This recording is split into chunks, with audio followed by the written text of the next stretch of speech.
Today is Sunday, January, I think it's the 13th. Could be. Yeah, 13th, 2024. Been doing a lot of videos. I'm watching a lot of videos on YouTube. I'm watching a lot about Rosewood and reading a lot of the comments to some about people who claim that they've been there and worked on the set. A lot of things they're saying, they don't rack up to having any truth at all to them. So anyway, I figured I'd give you some truth, some really factual, low-down truth about John Singleton's movie, The Rosewood, the filming of it in Florida. It was filmed off at 44, just west of DeLand, Florida. All right. Make it as quick as I can. Try not to make this painful. From this white cracker boy born in 1956, Daytona Beach, Florida. And in the second grade, we were all told that when we come back to school, that there's going to be black kids in our school. Second grade, okay? And I looked around. I said, oh my gosh, it is all white people in here. We had a bully, school bully. I'm not going to mention his name in case he's still alive. But end of the first day of school, him and the black student, male figure, were out at the bicycle racks and having a fist fight. There's discrimination right there. That's how he's brought up. I wasn't brought up that way. I mean, in high school, I was on the wrestling team and swim team, and I'm going to show you pictures. And the guy next to me, I talked him into coming on to the swim team with me. All right, and I was the only black barber in all black barber shop in Gainesville, Florida, Coconuts Salon and Barbershop. Great, great, great people in there. If you live in Gainesville, go see Coconuts. Love your brother. All right, and I was also terminated from, and I will mention this company name, First Choice Haircutters, for hiring a black female manager to run a brand new salon I was opening up. The company was opening up, but I was in charge. Ocala, Florida, brand new public shopping center. All right, so I have this thing about people who discriminate, and I'm not one of those guys. All right, so anyway, moving on. I was working in a salon in Ormond Beach, Florida. And I was looking in the paper, and there was a cable job over in Orlando. All right, it was paying good money to be a lead man, installing the world's very first interactive cable system, which is how you guys have all your internet providers today, because I was one of those guys installing it. World's first interactive cable system in Orlando, Florida for Time Warner Cable. We had like 4,200 homes. We had to go in and do the installs. It was awesome. All right, well, moving on real quick. Last week of the contract, before it's finished up, I did a casting director's home who was there renting out a home because he's working on the movie Rosewood. He said, you got the look they're looking for. He told me, gave me directions, stop in Sanford, Florida, right off of I-4. Pulled into like a little office mobile trailer. Went in, I filled out a little paper, folded in thirds. List my name and my phone number, my hat size, my weight, etc., etc. click. They did a Polaroid on me, threw it in a box, said, we'll call you if we need you. I drove back to Ormond Beach. Went back to work at the salon on Ormond Beach, Pat Con's hair salon, old Bel Air shopping center. I'm sitting there. About 2 weeks later, I call my answering machine. It was an actual answering machine, tape played. And there they are calling me. John Singleton wants you on the movie set. Need to be there at 4 o'clock, 4:30 this afternoon. All right? So I hung up the phone, told Pat, I'm out of here. I'm going to go be on a movie. Get your ass out of here. So I get over there. All right? First day I'm there,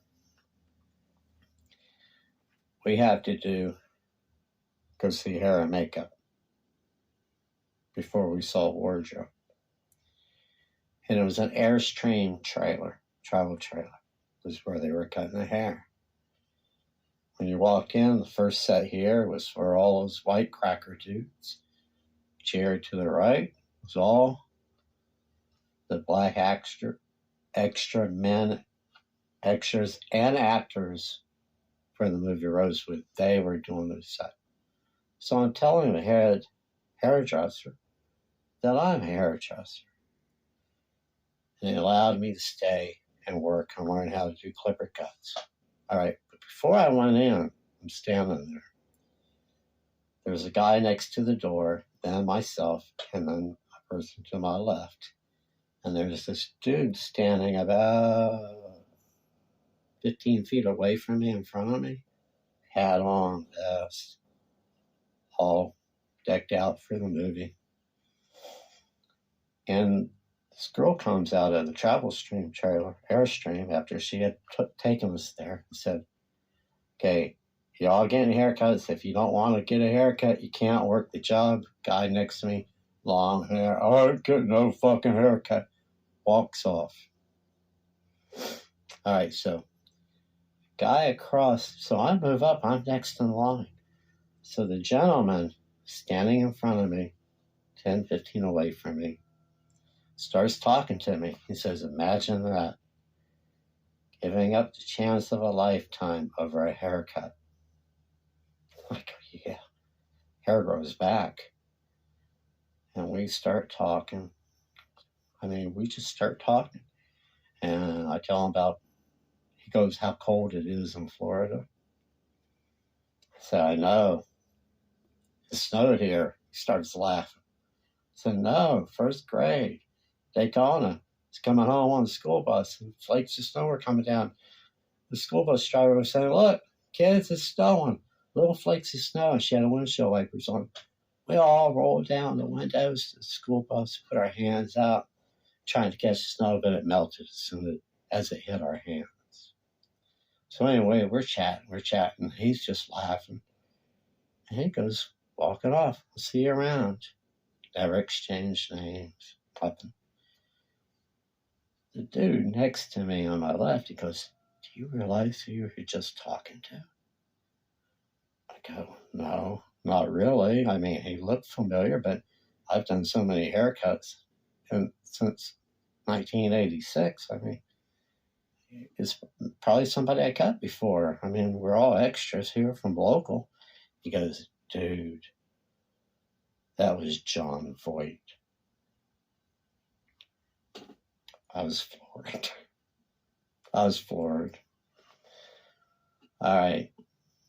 So our first night on the set, my first night on the set, we were filming the hanging scene of Ving on the horse.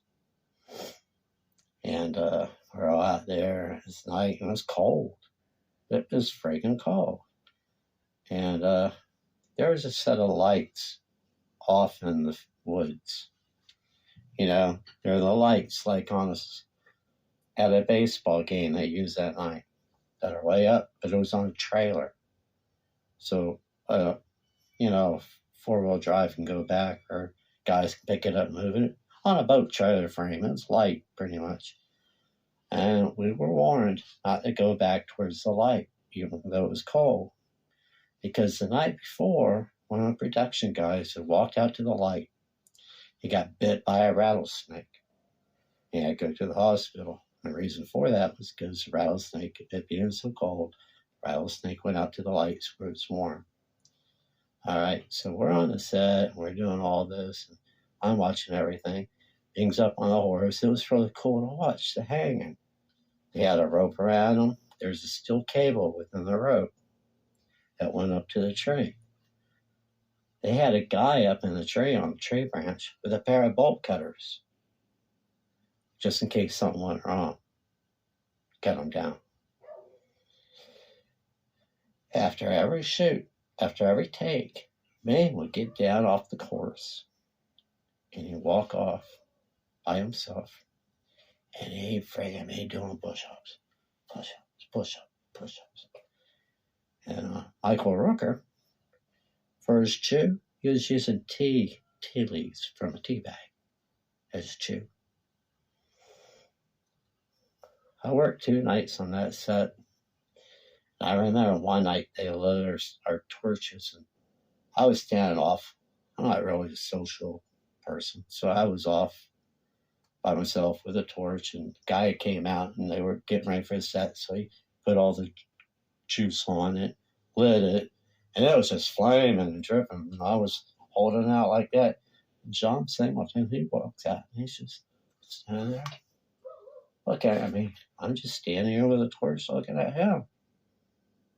No words were spoken, but he looked at me and said, "You ready to work?" I go, "Yeah." We went back, started working. That was it. 2 nights. So I thought. So then, I don't know, 2 weeks later, 3 weeks later, I get another call. I'm back. This time, 3 months. And I was shy first couple of nights, first couple of weeks, or during the first week. But going back, I was trying to work, take care of my dog, and I was falling asleep in the salon. I go back in the facial room on the facial chair, crash, and then one time this woman walked in, she wanted a perm, and I was woke up, and I'm all, I ain't getting no perm from him. It's like, I don't blame her. So I told Pat, I got to work full time. I'll come back after the movie. She goes, that's fine. She was great. She was like a mother to me. All right, so we go back, and I'm doing all these shots. And see, now where should I go? Let me think. Well, anyway, John Voight. When I went back, he knew me by my name. All right, but he didn't know me by my name until there was one night that happened. All right. They were doing 2 shootings one night. I was off with just 3 or 4 guys, and we were doing a shoot around a house like we're looking for someone. Around the haystacks, outside the hay area. We're just doing a side shoot. All right. Meanwhile, they're doing a big shoot over in another location. And all of a sudden, one of the PAs starts coming. He's yelling, wait. I gotta back up. I'm sorry. I gotta back up. One night, a PA started yelling out, Lee! I came over, walking around. They said, who are you? I said, I'm Lee. Not you. One of the guys works for us, the other Lee. There's 2 Lees on the set.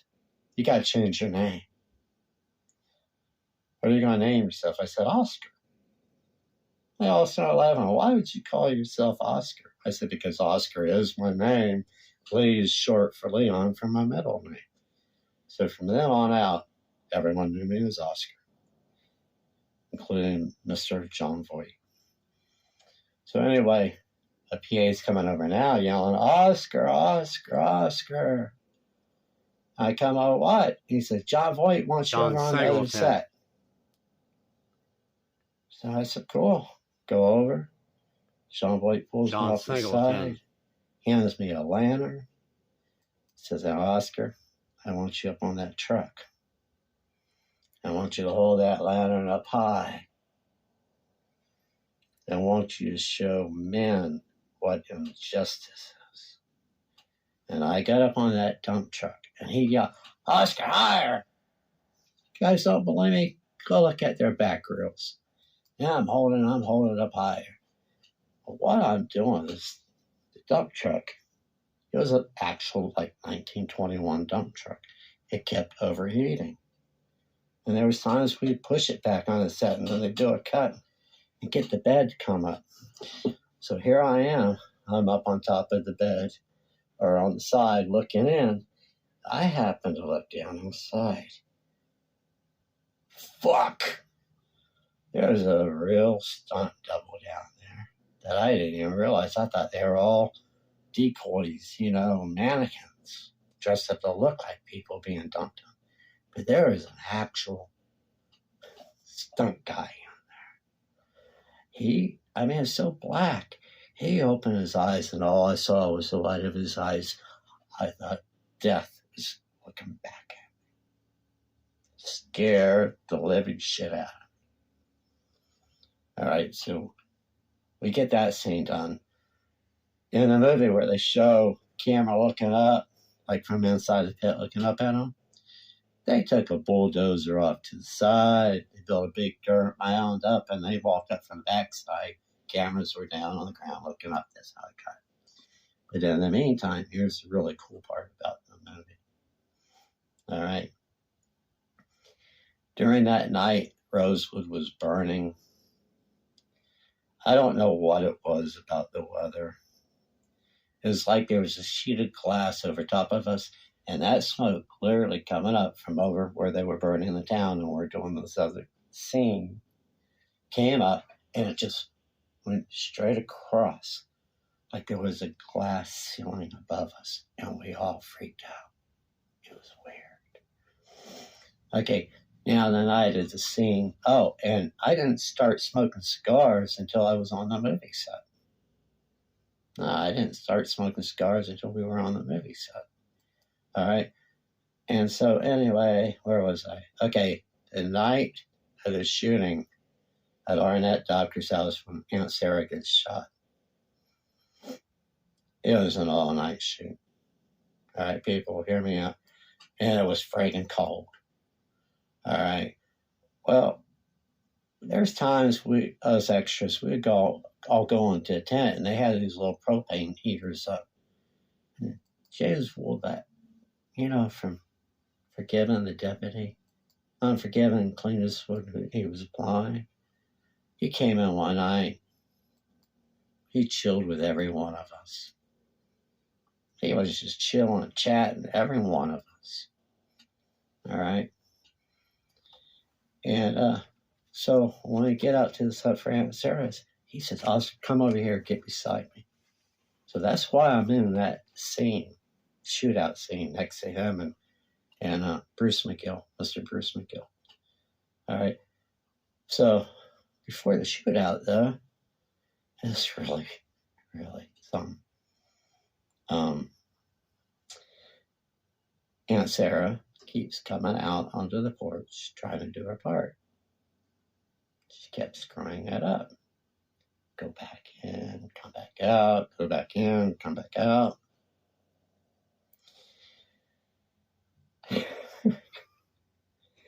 At one point, Michael Rooker goes, how come you've got cable TV and we don't? And all us guys outside, we start cracking up. She comes out, does a couple more parts, can't get it right, goes back in. How about some hot chocolate out here? We're all freezing our asses off. Now we're cracking up again. All right. So John Singleton comes out on the front porch. He says, guys, thanks for trying to lighten her up and all, so she can get this. But don't moon her, okay? And we all said, okay, like, what's the fun of that? Type attitude. He walks in the house. Less than 5 minutes, he comes out, stands on the front porch, turns around, and drops his drawers and moves with the rest of us. Michael Rooker goes, "Now there's a Kodak moment." Ask him. He'll tell you. All right. So, the scene where they're all going into the warehouse, or into the, I'm sorry, not the warehouse, but, the store, general store, getting more ammo. We're walking around, got to walk past Mr. Voight and Mr. Michael Rooker. That scene took all friggin' night. Like 27, 29 takes, because we couldn't go off porch when we walked outside. We all had to be like robots and freeze, because they didn't want to hear a squeak or a creak of the wood porch outside. It was drooling. We were all just like sitting there. Okay. Now, there was another night as the town's burning, and there's a scene, I don't have it like I have these other scenes right now, but you see two guys running during the night. Well, the guy they're from their back, just running down a dirt road. Guy on the right, that's me. It killed me to run. I've got a pin on my left ankle from a motorcycle accident way back in 1977. Do it again, faster, Oscar. Well, I keep coming back, and there's this gentleman of color dressed up as Colonel Sanders would. Well, there was another extra on the set, had a bright idea to get this hardback book of Rosewood. And he was getting everyone to sign it. I said, that's a great idea. So I went out and I bought one, and I brought it on the set. And I was having people sign it. And I had it in my hands. I'm standing there and I'm talking.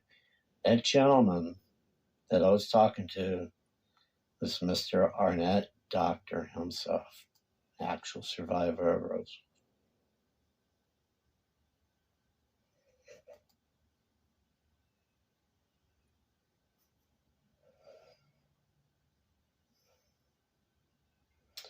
Grown man getting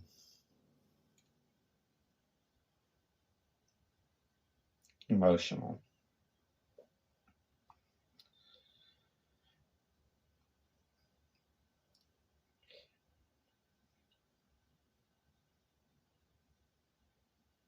He wrote in my book,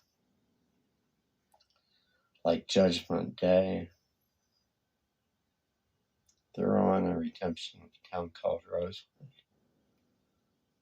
Oscar, stay strong.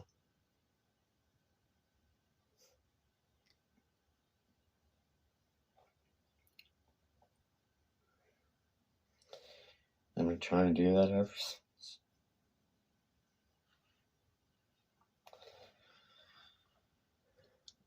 And then I get Mr. John Voight's signature. He was sitting in a little tent like you see in these safari jungle movies. It was just a little pop-up tent like, old canvas. And he was sitting there. People were doing some makeup on him, some cameras, and it was Entertainment Tonight doing an interview on him. And they cut. I said, cut. And I had to stop. I think they were changing the tape back then, And I was walking by, and he said, Oscar, hey. I said, how you doing, Mr. Voight? Fine. How you doing? I said, can I trouble you? He said, sure, come on over. They weren't busy. Would you mind signing my book? He did. This is our story. And then for, Sarah asked her, well, you know what she was in? Everybody else is coming up in these V10 Ford cargo vans or passenger vans. She was in the back of a brand new, beautiful Lincoln, surrounded with these beautiful women around her that looked like they're from over yonder. And she was sitting in the back seat, passenger side, and welcomed me to come over and sign my book. And I got my book, and it's like a treasure. To me, it's more valuable than gold. You know, there's not enough people in this world telling it like it is about how many of those Florida crackers hated what happened back then. And it grieves many of us what our descendants did, but don't blame us. Please stop blaming us, white crackers. Because it wasn't always white crackers. And too many of you are colorblind to what's going on in today's world. And I think it's time a lot of you sit back and take a look inside of you. Start speaking for yourselves. And well, you already do that, but ignorantly. But stop and take a moment to look inside of yourself. Start opening some window blinds and get that darkness out of you.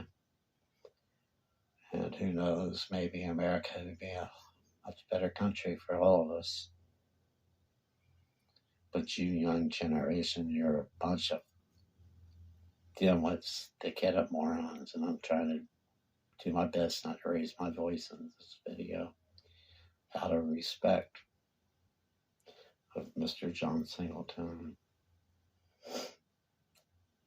Mr. Harnett Doctor, and all the survivors of Rosewood. Come on, America. I can't help myself. Wake the flock up. Have light shining in you and not darkness. All right? Let's make 2024 a breakthrough year on coming together. All right? Peace until each of you. Bye.